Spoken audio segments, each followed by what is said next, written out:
15 अगस्त 1947 भारत आजाद तो हुआ, लेकिन स्वतंत्रता के साथ एक बहुत बड़ी जिम्मेदारी भी आई। नए राष्ट्र की आत्मा को परिभाषित करना। हमें एक सर्वोच्च कानून अर्थात भारत का संविधान चाहिए था।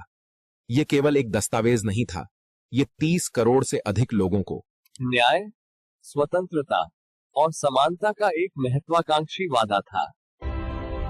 आइए जानते हैं दुनिया का सबसे लंबा लिखित संविधान कैसे अस्तित्व में आया। यह कार्य संविधान सभा को सौंपा गया। भारत के लिए एक संविधान सभा बनाने का विचार एम.एन. रॉय द्वारा दिया गया था। संविधान सभा का गठन 1946 में कैबिनेट मिशन योजना द्वारा तैयार की गई योजना के तहत किया गया था। सभा की कुल सदस्य संख्या 379 थी। इनमें 296 ब्रिटिश भारत के प्रतिनिधित्व के लिए चुने गए थे। इसके सदस्य अप्रत्यक्ष रूप से देश के कोने कोने से विभिन्न पृष्ठभूमि और विचारों का प्रतिनिधित्व करते थे। सभा का पहला सत्र 9 दिसंबर 1946 को आयोजित हुआ। डॉक्टर सच्चिदानंद सिन्हा संविधान सभा के अस्थायी अध्यक्ष बने।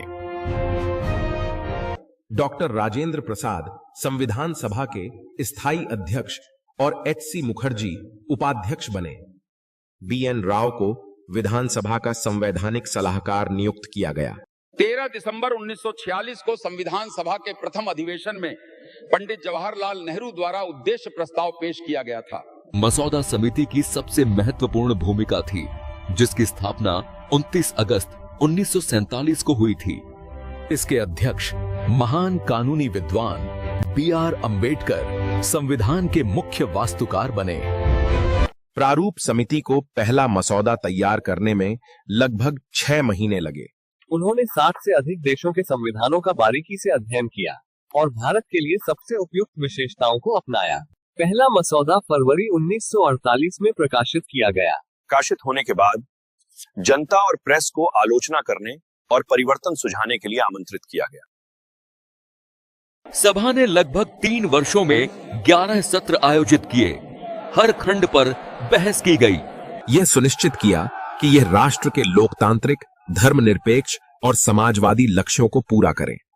संविधान को अंतिम रूप देने में 2 वर्ष, 11 महीने और 18 दिन लगे। इसे 26 नवंबर 1949 को संविधान सभा द्वारा औपचारिक रूप से अपनाया गया। इस दिन को अब संविधान दिवस के रूप में मनाया जाता है।